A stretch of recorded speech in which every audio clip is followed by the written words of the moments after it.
Pero konti na lang yung mga nakapark na mga motor. Dito pwede mag-park ng motor. May ano dyan, pay parking. And pansin ko wala yung mga vendor na nandito sa gitna.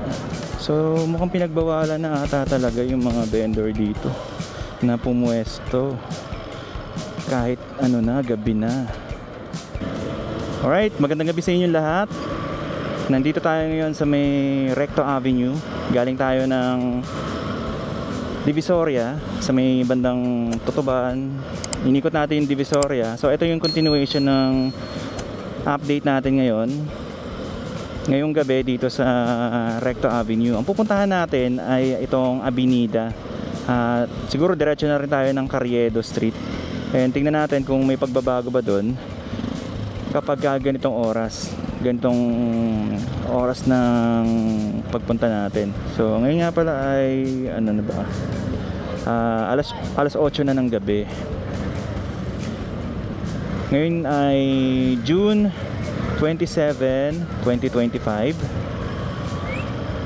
So didiretso tayo doon sa Avenida. Nandito tayo sa may Recto Avenue. Ayan. So far maluwag naman. Ito lang, medyo na-stuck lang tayo dito kasi nasa kanto tayo ng traffic light. So dire-diretso lang tayo and puntahan natin itong Recto papunta dito sa may Avenida. Mag-update lang tayo. Kumbaga night joyride to. Update natin dito sa Manila as of June 27, 2025.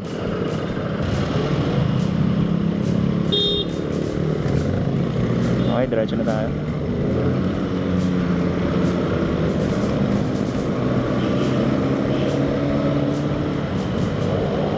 Ito yung Estero dito, papunta sa Estero de la Reina.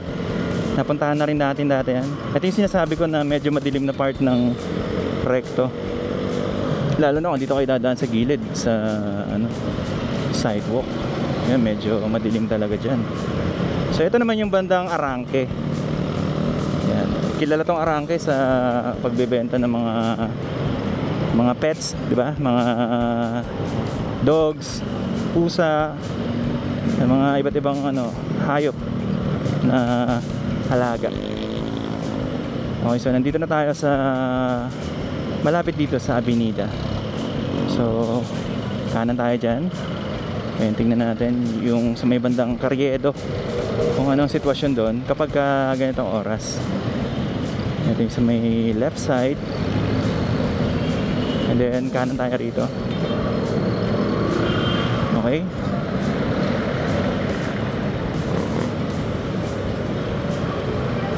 So nandito na tayo sa may bandang Avenida. And so far maliwanag, no? Ang sarap ng ganito eh, maliwanag yung dinadaanan mo and walang traffic. Kumbaga maluwag yung daanan, kalsada. Ito yung ano eh, naalala ko, isa rin to sa mga naging project dati ni Mayor Isko, yung pagpapaliwanag dito sa Avenida. Dati kasi ang dilim nito eh. Naging ano pa nga to dati nung panahon ni Mayor Atienza, naging ano to, ginawang park. Pero nung panahon ni Mayor Lim, eh inano na, binago na. At binalik yung dating daan. So one way na yan, hindi na tayo pwedeng pumasok dyan. Liko tayo dito sa may Ronquillo Street. Sama lang kayo sa akin. At ililibot ko kayo sa Manila ngayong gabi, June 27, 2025. Okay, so nandito na tayo sa may Plaza Santa Cruz. So ito siya, paggabi. Maliwanag naman. And may mga ano, may mga tumatambay din. Ikot tayo rito. So ito yung papunta ng Escolta dyan. And then dito tayo sa kabila. So patawid tayo. Ito yung papunta sa MacArthur Bridge. Yung mamaya ikot tayo sa Carriedo.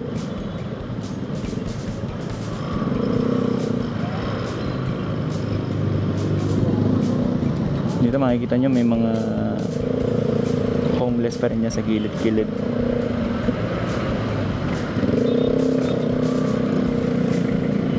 Ang daming ano dun, sasakyan. So dito tayo dadaan sa ilalim nitong bridge, MacArthur Bridge. Yung madilim na parte nitong Santa Cruz. Dito sa ilalim nitong MacArthur Bridge. Ito yung sa may kanan, ano yan? Estero de Vetas. Basa oh. Hindi naman umulan pero ano, basa yung daan. Parang ano siya, may katas ata ito nang galing sa river. Basa yung kalsada.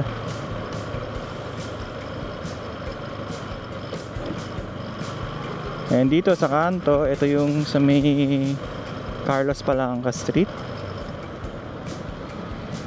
Diyan. Sa may papunta ng SM Quiapo. Tapos papunta na tayo, pabalik na tayo dito sa Avenida. So dito marami pang tao. Kasi ano pa lang eh, alas 8 pa lang ng gabi. Marami pang sasakyan. Maliwanag dito, no? Yun, no?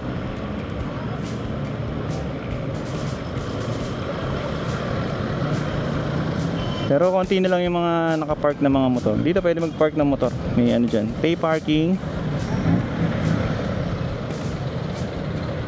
Ito na yung ilalim ng LRT station dyan sa taas. And pasok tayo dyan. Ngayon ay June 27, 2025, alas 8 ng gabi. So update tayo ngayon dito sa may Carriedo. Parang ano ata, 1 week ago ata nung huling nag-update tayo rito. Hapon naman yun nung pumunta tayo. So ngayon, gabi. Yung unang update natin ay tanghali. So dito, eto yung konti na lang yung ano, vendor ngayon kumonti sila. And pansin ko wala yung mga vendor na nandito sa gitna.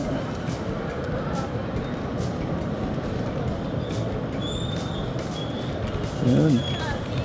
Wala na yung nakaharang. In-expect ko kasi maluwag lang to pagka umaga kasi walang vendor. Pero kahit pala gabi, ngayon maluwag na. So mukhang pinagbawalan na ata talaga yung mga vendor dito na pumuesto kahit ano na, gabi na. Ito, ang luwag na oh. Malaya nang maglakad yung mga tao rito papunta sa Quiapo. Dire-diretso na. Kumbaga yung mga vendor, may mga vendor pero nasa ano sila, nasa side. Ayan. Ano na, ang maaliwalas na siya. Lalo na pag gabi, ay pag ano, araw. Kitang-kita mo talaga yung daan papunta dun sa simbahan. Kumbaga pag magsisimba ka, hindi mo na iilag-ilagan yung mga paninda ng mga vendors kasi baka masagi mo, magagalit pa sa'yo. Ngayon maluwag na oh. Ito oh, ganda na oh. Wala na akong makitang vendor kahit isa. Ba, okay ah. Ang linis na. Meron ako nakikita ditong naka security uniform. Hindi, police. May police dito. Ayun oh. So ito na yung Quiapo Church. Diyan. Dito. Hanap tayo mapaparkingan. Dito tayo rito. Okay. So ang mga vendors dito ay nandito banda sa may Quiapo Church. Ayan. Ito'y aking pastor, hindi ako magkukulang. Ako'y pinahihintay sa mahinang na pastulan. At pinaakay niya ako sa tahimik na batisan. Binibigyan niya ako ngayong bagong kalakasan. Pastor ko, Panginoong Diyos, hindi ako magdaraho. At sang-ayon sa Ayan, may nagwawalis. sa kanyang binihiwan, May naglilinis, may nagme-maintain. Maganda yung ganyan, no? May inaakay. naglilinis para yung mga basura hindi naiipon. Kumbaga malinis yung kapaligiran dito sa Quiapo. Hindi ako matatakot pagkat ika'y kaagapan. Ang tungkol mo at Okay, so balik na tayo doon sa Carriedo. Inikot ko lang yon. Siguro, lakad tayo ng konti rito. Tingnan natin sa may front. Sa harapan ng ikaw ay may church. Ito ay iyong ginagawang nakikita ng kaaway. Ilakad tayo ng konti rito.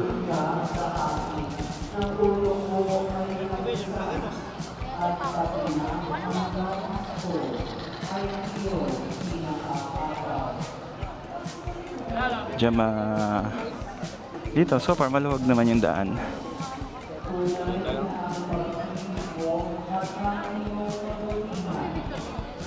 So dito, ito maluwag naman so far.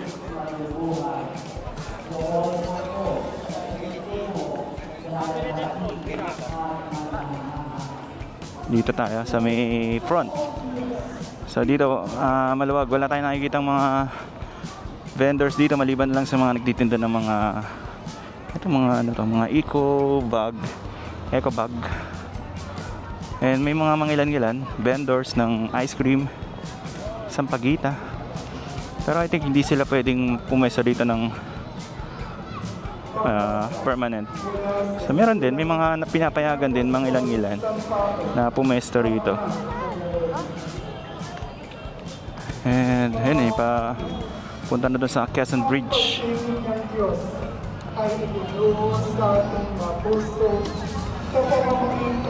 So palabas tayo rito. Ito yung gilid.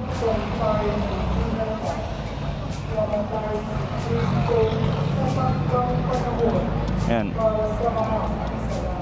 Dito ito yung mga gaabang ng mga sasakyan. Okay, so balik na tayo doon. Inikot lang natin itong harapan ng Quiapo Church.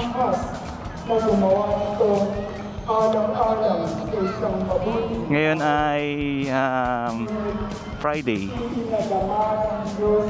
8:00 na pala ng gabi.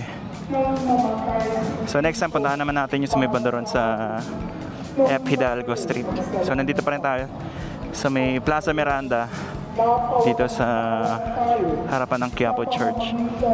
So as you can see, maluwag yung Plaza Miranda dito.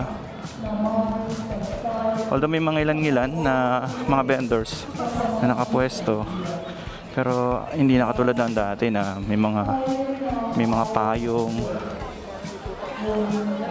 and may mga talagang permanent na nakapwesto ron.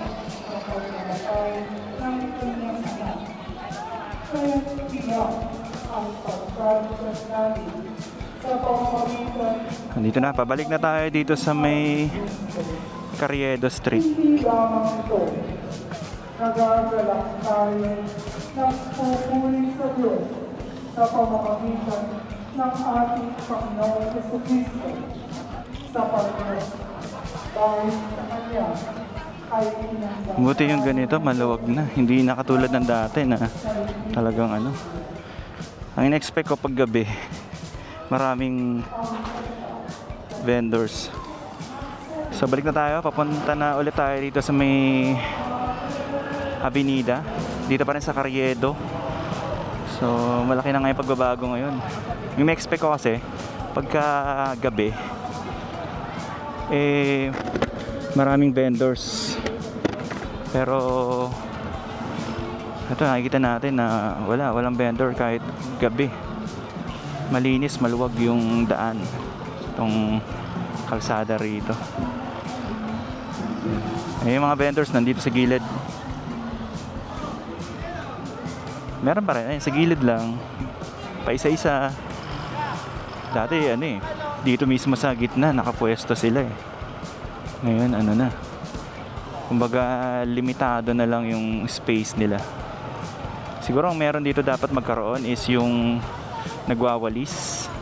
Kumbaga may regular na tagawalis dito sa Carriedo para ma-maintain yung kalinisan dito.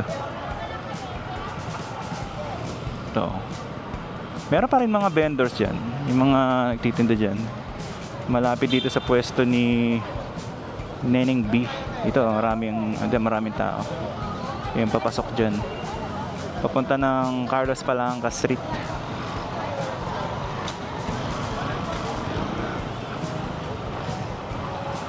Okay, pabalik na tayo dito sa may Avenida. And dito, dati maraming mga nakapwesto rito eh. Ngayon wala na. Wala na yung mga nakapwesto dyan. Ito yung pwesto ni Neneng B. Ayun si Neneng B oh. Nakaupo siya sa sa motor. Andiyan pa rin siya. Okay, so punta na tayo dito sa may Avenida. Dito maliwanag.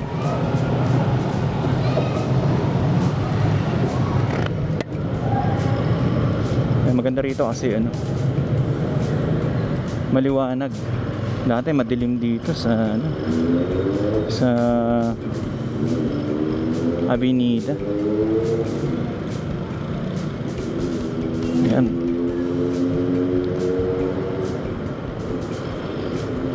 Palabas na tayo ng Recto Avenue.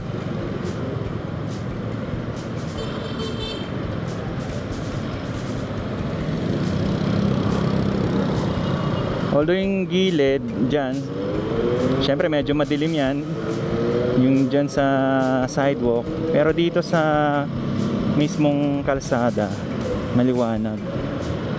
Hindi na nakakatakot dumaan dito.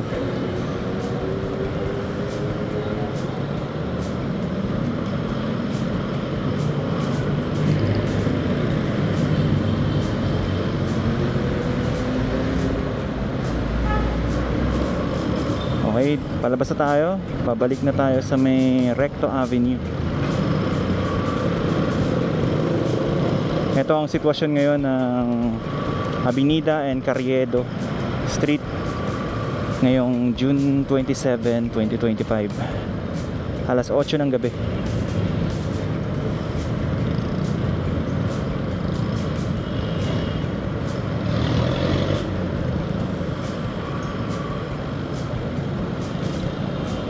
Alright, maraming salamat sa pagsama sa akin sa simpleng update natin dito sa may Avenida, dito sa may Carriedo. As of June 27, 2025, magkita-kita po ulit tayo sa mga susunod na update. Thank you so much and God bless po sa inyo lahat.